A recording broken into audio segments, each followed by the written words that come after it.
Hello everyone, I'm your teacher Harjeet and today we are going to cover hearing, pitch, loudness, timbre. सबसे पहले hearing को समझने के लिए हमें ये समझना ज़रूरी है कि हमारा कान कैसे काम करता है. उसके लिए let me just show the picture, तो यू विल गेट आइडिया कि हमारा कान कैसे वर्क करता है. ये कान की संरचना है. अगर आप ध्यान से देखें, जो हमारा बाहरी कान है उसमें हम आवाज़ को पहले सुनते हैं. जब कोई आवाज़ होती है आसपास, हमारा कान उसको डिटेक्ट कर लेता है. हमारा ध्यान उस आवाज़ की तरफ जाता है. हम कैसे साउंड को डिटेक्ट करते हैं? क्योंकि हमारे पास ऑडिटरी सिस्टम होता है और ईयर का काम होता है जो साउंड एनर्जी होती है, जो बाहर से साउंड एनर्जी हमको मिल रही है, उसको न्यूरल सिग्नल्स में कन्वर्ट करना और ब्रेन तक पहुंचाना, ताकि ब्रेन उसको आइडेंटिफाई कर सके कि किस तरीके की आवाज़ हुई है. कान का जो बाहरी हिस्सा है वहाँ से आवाज़ एंटर करती है. एंटर करने के बाद ईयर कैनल में जाती है. ये लंबी सी नली आपको दिख रही होगी, ये हमारा ईयर कैनल होता है. फिर ये ईयर ड्रम के पास जाके वाइब्रेट होने लगती है. और वाइब्रेट होने के बाद जो 3 बोन्स आपको यहाँ पे दिख रही हैं ग्रीन कलर की, हैमर, एनविल, स्टेप्स, ये ऑसिकल बोन्स कहलाती हैं. यहाँ से जो साउंड है वो आगे जो ये स्नेल नुमा आपको शेप दिख रही है, जिसको कॉगिया बोलते हैं. लैटिन भाषा में कॉगिया स्नेल को ही बोला जाता है. साउंड इसके अंदर जाता है और जो ये स्पाइरल वेव आपको यहाँ पे दिख रहा है, इसके अंदर साउंड घूमता है और आगे ये न्यूरल सिग्नल्स में कन्वर्ट होकर हमारे ब्रेन के पास जाता है और ब्रेन आइडेंटिफाई करता है कि किस तरीके की आवाज़ हो रही है. अब आते हैं आपके टॉपिक पर दोबारा, हियरिंग के ऊपर. Hearing is equally important for our daily life. जो हियरिंग है हमारी डेली लाइफ के लिए इक्वली इम्पॉर्टेंट है, क्योंकि बिना हियरिंग के हम कम्युनिकेट नहीं कर पाएंगे.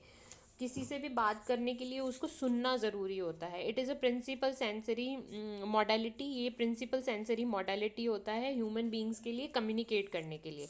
Sound are created when actions cause object to vibrate. Sound कब क्रिएट होता है? जब कोई एक्शन होता है और उस एक्शन में कुछ ऑब्जेक्ट वाइब्रेट करता है तो साउंड क्रिएट होता है. जैसे अगर मैं इस टेबल को बजाती हूँ, एक एक्शन हुआ और उस एक्शन की वजह से ऑब्जेक्ट वाइब्रेट हुआ. When vibrating object push the molecule. जब वाइब्रेटिंग ऑब्जेक्ट मॉलिक्यूल्स को पुश करता है of medium back and fourth medium में, वी कैन एक्सपीरियंस साउंड. तो हम हमारे आसपास साउंड को एक्सपीरियंस करते हैं, हमें आवाज़ें सुनाई देती हैं. तो अगर हम बोलें कि साउंड कैसे क्रिएट होता है, साउंड वेव्स होती हैं जो ट्रैवल करती हैं. 3 स्टेट ऑफ मैटर की वजह से ये ट्रैवल करती हैं, solid, liquid, gas. How sound travel कैसे करेगा? It all start with mechanical movement. ये पहले मैकेनिकल मूवमेंट से स्टार्ट होता है कि कोई मूवमेंट हुआ, फिर इस मूवमेंट में कोई चीज़ किसी को हिट करती है. जैसे मैंने अपने हाथ को हिट किया टेबल से, और जब मेरा हाथ टेबल से हिट हुआ तो वो वाइब्रेट होना शुरू हो जाता है. और जो मॉलिक्यूल्स होते हैं वो जब वाइब्रेट होते हैं तो वो साउंड क्रिएट करते हैं. तो सिंपली इसका मीनिंग यही है. अब आते हैं फ्रीक्वेंसी के ऊपर. Frequency refers to the number of cycle a wave completes in a given movement of time. Frequency sound का एक बहुत इम्पॉर्टेंट हिस्सा होता है. More number of sound waves through a fix place at a given time then frequency is high, and when number pass the frequency is less. तो basically क्या होता है, जैसे मैंने अपना हाथ किसी चीज़ पे मारा, अब जब ये चीज़ लगातार किसी ऑब्जेक्ट के ऊपर पड़ रही है तो उसका साउंड कंटिन्यू हो रहा है, तो एक सर्कल क्रिएट हो रहा है और उस सर्कल की वजह से वेव्स क्रिएट हो रही हैं. तो गिवन टाइम में कितना सर्कल बन रहा है और कितनी वेव्स क्रिएट हो रही हैं, यही फ्रीक्वेंसी होती है. It is usually express in cycles पर सेकेंड, सीपीएस और हर्ट्ज. फ्रीक्वेंसी को हम साइकिल पर सेकेंड, सीपीएस में या हर्ट्ज में नापते हैं, मेजर करते हैं. Sound can not travel in a true vacuum. Sound कभी भी स्पेस में ट्रैवल नहीं करता है, क्योंकि स्पेस में कोई मैटर नहीं होता है जिससे वो टकरा सके और साउंड क्रिएट कर सके. साउंड को क्रिएट करने के लिए सॉलिड, लिक्विड और गैस की ज़रूरत होती है जो अर्थ पे मौजूद है. इसीलिए अर्थ पे साउंड क्रिएट होता है, स्पेस में नहीं होता, क्योंकि स्पेस में मैटर नहीं है. Because there is no medium, there is to move और वाइब्रेट, क्योंकि स्पेस में कोई मीडियम नहीं होता है वाइब्रेट करने के लिए, और अर्थ में मीडियम है वाइब्रेट होने के लिए. Human ear is capable to detect frequency 20 hertz to 20,000 hertz. Human कान की जो कैपेबिलिटी होती है किसी भी फ्रीक्वेंसी को सुनने की, वो 20 हर्ट्ज से 20,000 हर्ट्ज की होती है.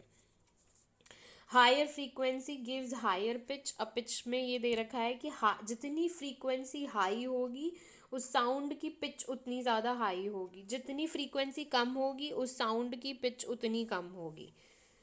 जैसे आपने गिटार देखा होगा, गिटार में स्ट्रिंग्स होते हैं, तो अगर ऊपर के गिटार को आप बजाओगे तो उसकी पिच हाई होती है, नीचे के गिटार को बजाओगे तो उसकी पिच लो होती है.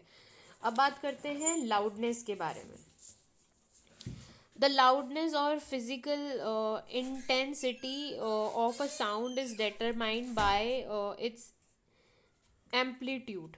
लाउडनेस की फिजिकल इंटेंसिटी को डिटरमाइन किया जाता है, समझा जाता है एम्पलीट्यूड से.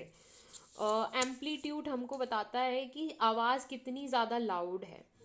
सो हम इसको बोलेंगे कि loudness of sound is measure in volume, and to quantify volume we use decibel. अब जैसे नीचे दे रखा है कि लास्ट वाली लाइन में loudness of the sound is measure in the unit of called decibel. Loudness को हम कैसे मेजर करते हैं? डेसिमल में. फ्रीक्वेंसी को कैसे मेजर करेंगे? साइकिल पर सेकेंड, सीपीएस या हर्ट्ज में. लाउडनेस और फ्रीक्वेंसी एक दूसरे से अलग होता है. पिच फ्रीक्वेंसी की वजह से क्रिएट होती है. सो आगे क्या बोल रहा है? Sound waves with large amplitude are experience loud and those with small amplitude as soft. जिस साउंड में, जिस वेव्स में लार्ज एम्पलीट्यूड होता है वहाँ पे लाउडनेस होती है, और जहाँ पे स्मॉल एम्पलीट्यूड होता है वहाँ पे सॉफ्टनेस होती है. टिम्बर बेसिकली कुछ नहीं है, क्वालिटी ऑफ साउंड होता है. इसमें मान लो कि दो सेम तरीके की आवाज़ें हैं, उन सेम तरीके की आवाज़ों में डिफ्रेंशिएट करने का काम उसको टिम्बर बोलते हैं, जिसमें आप डिफ्रेंशिएट करते हो दो सिमिलर आवाज़ों के बीच में कि उसकी फ्रीक्वेंसी के हिसाब से, पिच और लाउडनेस के हिसाब से. तो आई थिंक ये वाला टॉपिक आपका क्लियर हो गया. नेक्स्ट टॉपिक के लिए मिलेंगे दोबारा. Till then bye, take care and keep smiling.